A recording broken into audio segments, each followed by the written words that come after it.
Hi guys! Kamusta kayo dyan? So eto nga at may share ulit ako sa inyo na isang pangmadali ang ulam at kung ano lang din yung matatagpuan mo sa ref nyo at gawan lang ng paraan. Gaya yan, may nakita akong talong dahil nga paborito ko rin yung talong, lalo na kung ayan, piprito mo siya. Tapos hindi ko rin talaga alam kung hanggang prito na lang ba talaga siya. Pero habang piniprito ko siya, yun na pagdesisyonan ko na sige nga at gawan ko na lang ng paraan. So ayan, nakapagayat-gayat na rin ako ng mga panggisa. Prinito ko talaga siya at gusto ko yung yan ganyan, nagba-brown. And then, nag-isip pa ako kung ano pwede kong isama. Kaya nakita ko na meron nga pala akong naito na rin na beef. So, kailangan lang is gilingin ko lang siya. So, ayan na nga at kiniling ko na lang siya dun sa food processor namin. At ayan, kat may pagtulong pa si Colette. Kasi ka talaga namang curious din siya. So, ayan na nga at ready na siya for gisa. Pero, etong isang bata sa gilid ko is nakarinig lang din yan siya ng music. Kaya, sige lang. Yan ang kanyang pambansang step. Tapos, nakita niya yung didit daw niya. So, ayan, nagbibibibihan siya. So, eto na nga, at nag-umpisa na ako dyan na mag-isa. Kaya, ayun lang, habang nagigisa-gisa lang dyan, hindi pa rin sigurado kung anong kahihinatnan. Kasi nga, minsan ko lang ditong naluto dati, hindi ko alam kung nagustuhan ba nila or kung nagustuhan ba ni Bossing.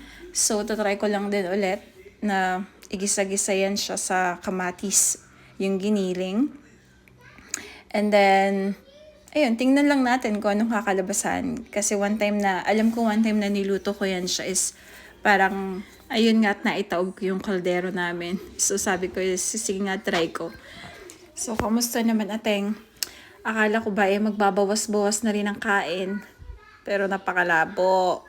Dahil yung mga ganyang lutuing may toyo at may oyster sauce, talaga nga namang napapanami talaga ang kain ko. Kapag nga minsan wala talaga kaming ulam lalo na pagpapasok na ako sa work, ang gagawin ko lang yan, magpipirito lang ako ng itlog. Lalagyan ko lang siya ng toyo at kalamansi. Oh my God, parang meron talaga akong adobong itlog. Solve na yun sa akin. Wala lang, di mo talaga na maiiwasang makapag-ulam ka talaga ng ganun, lalo na kapag mga ganyang mabilisan Tapos, busy ka pa, wala ka na talagang time magluto. So, ano pa ba ang pinakamabilis lutuin? Itlog. Nalala ko nga tuloy yung bata ako kasi madalas din talagang wala kaming ulam noon. Kung hindi tubig asin, talagang toyo at kalamansi. Ay nako, sob na ako niya noon. Hanggang ngayon, nadala ko hanggang paglaki ko. Kaya, hindi naman talaga uso sa akin yung magugutom Kasi basta meron lang kaming toyo, may kalamansi or lemon. Sob na talaga ako niyan. Napakasarap na yan para sa akin. Ay, ayun lang. Sarap lang i-share. So, ayan, nakikita na yung result niya. Mga ganyan parang nakikita mo na medyo nagmamantika-mantika din talaga na yung beef. So, yan talaga yung parang... Hello, this is Haji. Yummy! Yummy! Thank you, guys!